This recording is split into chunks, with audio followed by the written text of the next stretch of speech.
Señor le bendiga, el Pastor Guerra con una palabra de gracia en tiempos de coronavirus y en tiempos de inquietud social. Abra su Biblia en Romanos, el capítulo 1, el versículo 16 y 17. Mi pregunta en esta mañana es, ¿qué es el Evangelio? ¿Qué es el Evangelio que transforma nuestro corazón y transforma nuestra sociedad?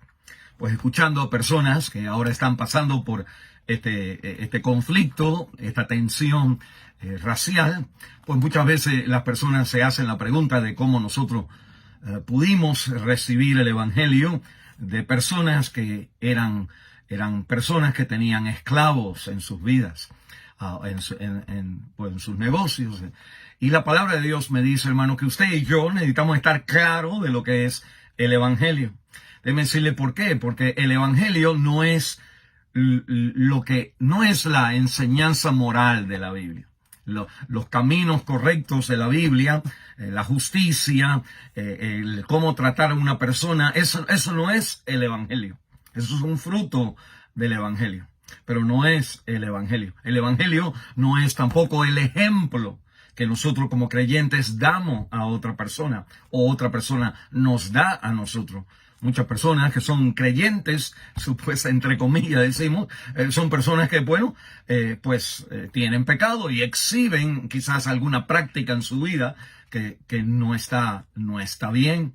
O la Biblia me dice a mí que el Evangelio tampoco no es el yo querer que mis problemas se quiten, que los problemas que existen en un mundo caído, pues no existan y que de alguna manera entonces la vida sea como yo quiero, sin problemas.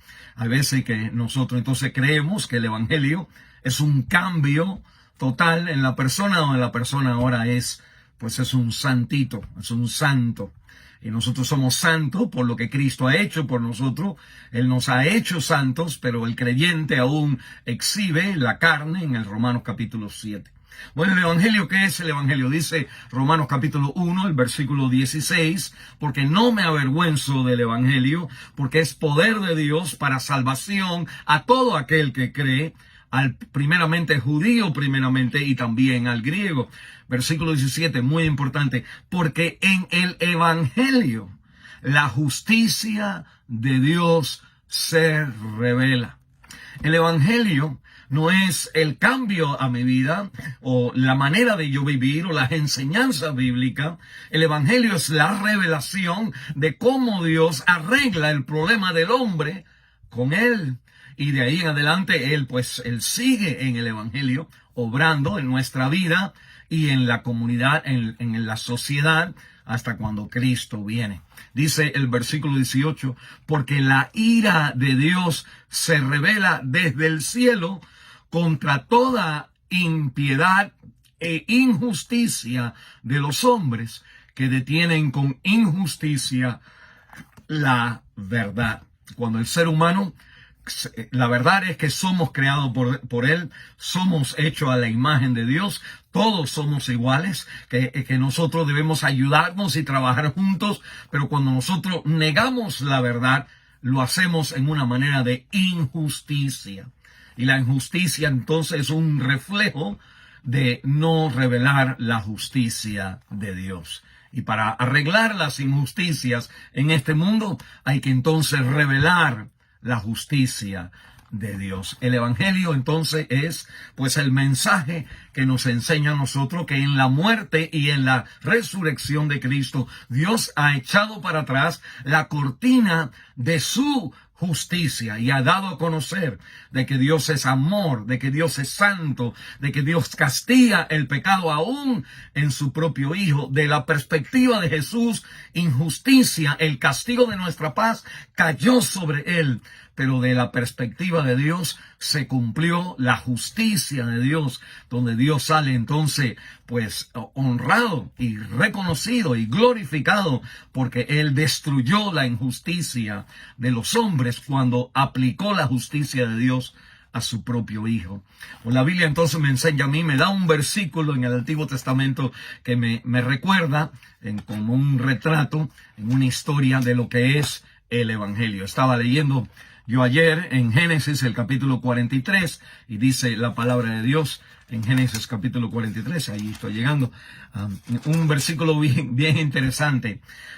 Esta es la historia de José, quien está en Egipto, y los hermanos vienen a comprar comida de él, pues no lo reconocen porque él ahora está vestido como un egipcio.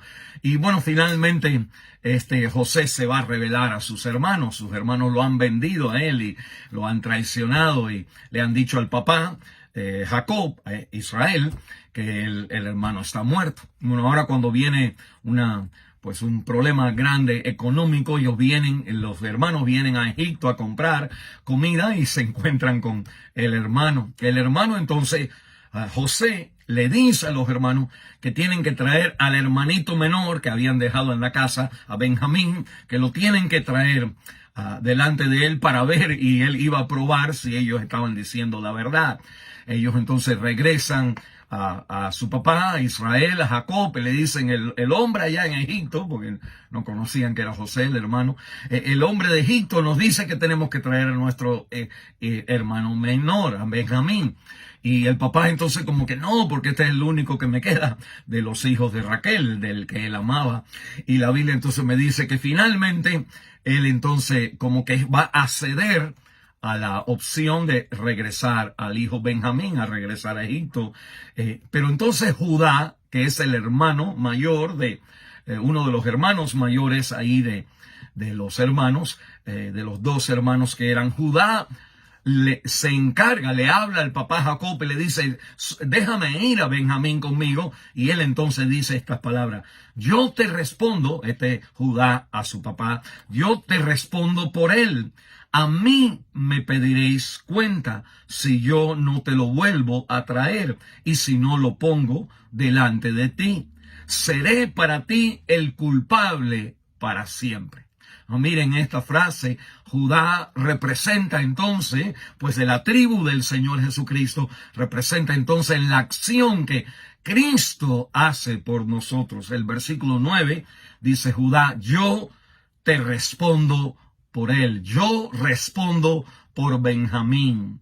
Y lo que está diciendo la Biblia aquí es que Cristo, la salvación, el evangelio, no es que mi vida es cambiada, no es que mi ejemplo es digno de seguir, es que Cristo responde por mí ante el Padre. Y el versículo 9 dice, y me pedirás cuenta a mí. En otras palabras, cuando Dios tiene algo en contra de mí, Él me pide cuenta, pero no a mí, le pide cuenta a Cristo en mi lugar. Y finalmente el versículo 9 dice, Judá hablando, seré para ti el culpable para siempre.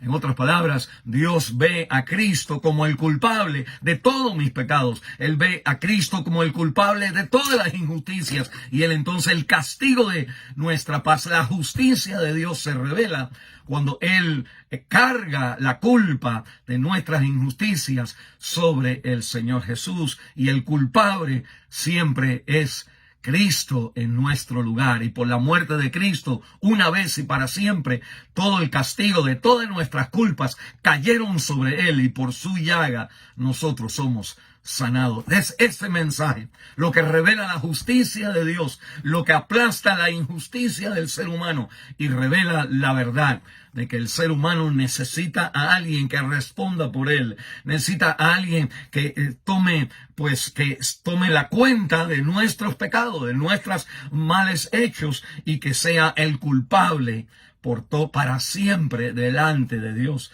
Por eso no hay condenación para los que están en Cristo Jesús. Y nosotros aún cuando practicamos un cristianismo no obedeciendo como Dios dice, pues Dios continúa obrando en nuestra vida en su misericordia, porque el culpable, el que responde y el que paga la cuenta de nuestros pecados es Cristo en la cruz, el Calvario. Tener eso como el valor más grande en la vida, eso transforma tu vida y transforma la sociedad que se rinde a Él. El Señor le bendiga en esta mañana.